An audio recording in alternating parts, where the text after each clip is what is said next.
안녕하세요. 골드서퍼 아카데미 무학멘토입니다. 지난 시간에는 엔벨로프 보조지표에 대해서 알아봤습니다. 이번 시간에는 보조지표 중에 가장 많이 쓰는 지표를 가지고 왔습니다. 바로 MACD입니다.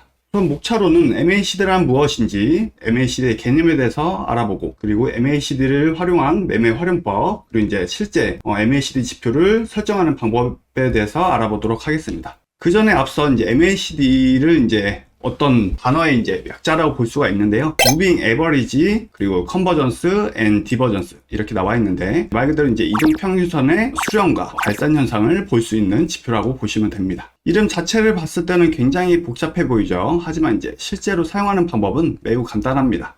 MACD는 MACD 선과 시그널 선, 그리고 막대 그래프로 이루어진 히스토그램, 이렇게 이 세 가지의 보조지표를 가지고서 활용을 합니다. 우선 이 MACD 선은 상승 추세와 하락 추세를 판단하는 지표라고 보시면 됩니다. 그리고 EMA, 즉 지수 이동 평균선을 활용해서 만들어진다고 보시면 되고, 보통은 단기 지수 이동 평균선이 11일선과 장기 지수 이동 평균선이 26일선을 활용해서 기본 설정됩니다. 하지만 이 수치는 본인에 맞게 변경해서 활용하셔도 됩니다. 이 계산식으로는 단기 지수 이평선이 12일선에 장기 지수 이동 평균선인 26일선을 뺀 값을 선으로 나타낸 거라고 보시면 됩니다. 그리고 시그널선은 9일 동안의 MACD 지수 이동 평균선이다. 진입 시점이나 청산 시점 또는 탈출 지점을 찾아내는데 활용을 해볼 수가 있습니다. 그리고 마지막 지표인 히스토그램이 있습니다. 이 히스토그램은 MACD와 시그널선의 발산과 수렴을 막대 그래프로 보여줍니다. 그래서 매수와 매도의 힘의 세기, 그리고 변화를 시각적으로 쉽게 읽고 해석할 수가 있습니다. 단 유의해야 할 점은 이 히스토그램 지표는 MACD 선과 신호선의 움직임을 시각적으로 보기 쉽게 막대 그래프로 보여줄 뿐이지 거래량과는 관련이 없다는 사실입니다. 그래서 정리하면 MACD는 이 지수 이동 평균선을 활용한다고 보시면 되고, 추세 전환 시점을 찾기보다는 추세의 방향과 움직임 분석에 중점을 둔 지표라고 보시면 됩니다. 그럼 어떻게 구성되어 있는지 차트로 한번 살펴보겠습니다. 해당 차트를 보시면 빨간색 선이 이 MACD 선이고, 그리고 파란색 선 보이시죠? 이 파란색 실선이 시그널 선입니다. 그리고 아래 빨간색과 파란색 막대 그래프로 이루어진 모습 보이시죠? 이 지표가 히스토그램입니다. 이 세 가지의 지표를 가지고 MACD는 구성된다고 보시면 되고, 그럼 앞으로 이 지표들을 가지고 매매에 어떻게 활용할 수 있을까 한번 알아보겠습니다. 자, 해당 차트는 MACD 선과 시그널 선만 설정한 차트입니다. 파란색 원 부분 보이시죠? 이 부분을 보시면 빨간색 MACD가 파란색 시그널 선을 하향 돌파하는 데드 크로스가 발생을 합니다. 이런 데드 크로스가 발생을 하면은 매도 추세로 해석을 합니다. 그리고 반대로 오른쪽에 빨간색 원 부분, 하단 부분 보이시죠? 이 부분을 보시면 MACD 빨간색 선이 시그널 선을 이렇게 상향 돌파하는 골든 크로스가 나오게 되면 매수 추세로 해석을 하게 되죠. 그리 어렵지 않죠? 다음은 캔들과 함께 보도록 할게요. 아래 하단에 보시면 첫 번째 원부분, 이 부분 보이시면 빨간색 MACD 선이 파란색 시그널 선을 위에서 아래로 하향 돌파하는 데드 크로스가 발생을 했습니다. 이럴 때 캔들상에서도 매도로 이렇게 진입을 해볼 수가 있고, 그리고 반대로 두 번째 원부분을 보시면 빨간색 MACD 선이 파란색 시그널 선을 상향 돌파하는 골든 크로스가 이렇게 발생을 했습니다. 이럴 때는 앞전에 매도 추세에서 진입한 이 매도 포지션을 정리를 하거나 청산을 하거나, 반대로 매수로 진입을 해볼 수가 있겠죠. 그리고 다음은 오른쪽 부분을 봐주시면 이렇게 수치가 나와 있는 것을 보실 수가 있습니다. 이렇게 수치가 나와 있죠. 이 중에 영선을 보시면 이 영선을 기준으로 선이 그어져 있는 것을 보실 수가 있습니다. 가로선이 그어져 있죠.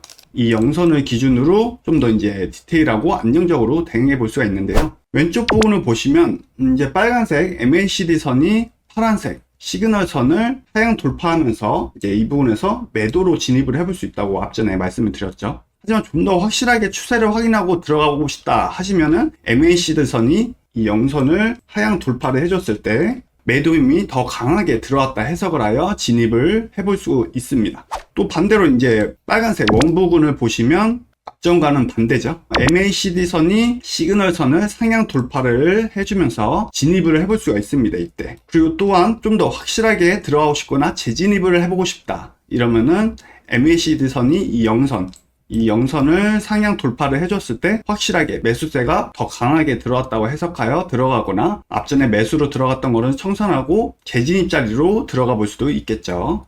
다음 차트를 한 번 더 보시면, 첫 번째 원복을 보시면 빨간색 MACD 선이 파란색 시그널 선보다 위에 위치하면서 이 중심선을 상향 돌파하는 그림이 나옵니다. 우선 영선을 MACD 선이 상향 돌파를 해줬을 때 확실한 매수 힘이 강하다고 판단하여 이제 매수로 대응을 해볼 수가 있습니다.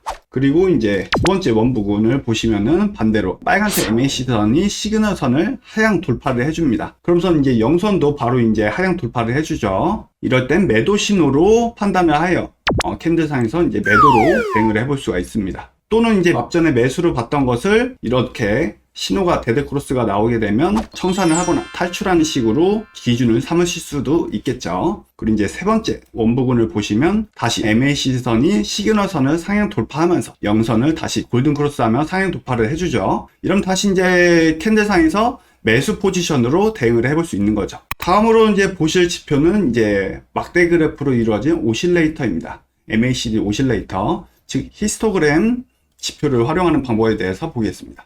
제일 하단에 이 부분에 보시면 MACD 오실레이터가 보이실 겁니다. 여기서 이제 빨간색 막대 그래프는 매수, 파란색 막대 그래프는 매도 힘을 나타낸다고 보시면 되고, 해당 색깔의 막대 그래프가 이렇게 길어지면 길어질수록 그 해당 색깔의 힘이 점점 강해진다고 이렇게 판단을 하시면 됩니다. 첫 번째 원부근을 보시면 앞전에 이제 파란색 막대 그래프로 나오다가 빨간색 막대 그래프로 전환이 된 것을 보실 수 있습니다. 이때는 이제 앞전에 매도 추세에서 매도 신호로 판단을 하고, 또 반대로 이제 앞전에 빨간색 막대 그래프에서 파란색 막대 그래프로 전환이 됐을 때는 매수에서 매도로 힘이 강하게 들어온다 이렇게 판단을 해보실 수 있고, 차트상에서도 매도로 대응을 해볼 수가 있고, 또 반대로 또 이제 다시 빨간색 막대 그래프로 변했을 때는 다시 매도에서 매수 힘이 강하게 들어온다 판단을 하여 차트상에서도 매수로 이렇게 진입을 해볼 수가 있습니다. 각 지표별로 이제 활용 방법을 자세히 이제 알아봤는데, 이제 종합적으로 MACD 선과 시그널 선, 그리고 이제 막대 그래프인 히스토그램을 활용해서 사용하는 방법을 보도록 하겠습니다. 이제 첫 번째 박스 구간, 이 부분 하단에 첫 번째 박스 구간을 보시면은 MACD 선이 시그널 선을 이제 상향 돌파하는 그림이 보이시죠? 아래에서 위로 시그널 선을 상향 돌파를 하면서, 막대 그래프도 보시면 이제 파란색 막대 그래프에서 빨간색 막대 그래프로 전환이 되는 모습을 보실 수 있습니다. 이럴 때 이제 공격적으로 이때 이제 진입을 해볼 수가 있고, 또는 이제 보수적으로는 이후 MACD 선이 영선을 돌파를 해줍니다. 이 부분에 보면 빨간색 MACD 선이 영선을 돌파를 하면서 이때 이제 확실하게 보수적으로 추세를 확인하고 진입을 해볼 수가 있습니다. 그리고 이제 두 번째 박스 부분을 보시면 이후 MACD 선이 시그널 선을 하향 돌파를 하는 모습을 보실 수 있습니다. 이럴 때 앞전에 이제 매수로 들어갔던 것을 청산을 하고, 히스토그램도 또 이제 아래 보시면 빨간색 막대 그래프에서 파란색 막대 그래프로 전환이 됐죠. 이럴 때 이제 차트상에서 매도로 이렇게 대응을 해볼 수가 있습니다. 그리고 이제 세 번째 박스 부분을 보시면 앞전에 이제 공격적으로 이렇게 매도로 진입을 하거나 좀 더 확실할 때 들어가고 싶다 하시면은 MACD 선이 파란색 시그널 선을 하향 돌파를 하면서 영선도 하향 돌파를 해주고, 그리고 앞전에 이제 빨간색 막대 그래프에서 파란색 막대 그래프로 전환이 되면서 모든 지표가 이제 매도를 가르치고 있죠. 이 시점에서 매도로 대응을 해볼 수도 있습니다. 캔들상에서. 자, 그럼 차트를 보면서 실제 차트에 MACD를 적용시키는 방법을 보겠습니다. 우선 이제 MACD는 EMA 지수 이동 평균선과 이제 시그널 수치값을 조정해서 이제 적용시키면 되는데, 실제 차트를 보면서 한번 보여드리도록 하겠습니다. 해당 차트는 이제 키움 차트에 기본 캔들만 있는 차트인데요. 이제 여기서 이제 마우스 우클릭을 하셔서 지표 추가를 누르시고 여기서 이제 MACD를 찾으시면 됩니다. MACD 보조지표를 찾으셔서 이제 적용을 하시면 되고, 이렇게 적용을 하시면 하단에 MACD 지표가 설정된 것을 보실 수 있습니다. 여기서 이제 더블 클릭을 하시고 여기서 선들의 색깔이라든지 이제 수치값을 내 입맛에 맞게 이제 바꾸실 수가 있습니다. 이렇게 바꿔진 것을 보실 수 있고, 그리고 이제 지표 조건 설정을 보시면 이렇게 기본적인 수치가 12, 26, 9로 이렇게 되어 있는데, 본인의 매매에 맞게 수치를 적절하게 변경해 가면서 활용을 하시면 됩니다. 자, 자, 오늘은 보조지표 중에 MACD 지표가 무엇인지, 그리고 이제 실전에서 매매에 활용하는 방법과 차트 설정 방법까지 알아보았습니다. 이 MACD는 많은 분들이 사용하는 보조지표입니다. 그만큼 이제 신뢰도가 높다고 볼 수가 있는데요. 다만 시세가 변동성이 커져 급등락이 심할 때에는 추세 변화를 파악하는 신호가 늦거나 휩수에 당할 여지가 많으니 사용하시는 분들께서는 반드시 실제 매매에 활용하기 전에 통계를 내보고 모의 투자를 통해 검증 과정을 거치고 나서 사용해 보시길 바랍니다. 영상이 도움이 되셨다면 좋아요와 구독 눌러주시고 댓글까지 달아주시면 좋을 것 같습니다. 이상으로 골드서퍼 아카데미 무왕 멘토였습니다. 감사합니다.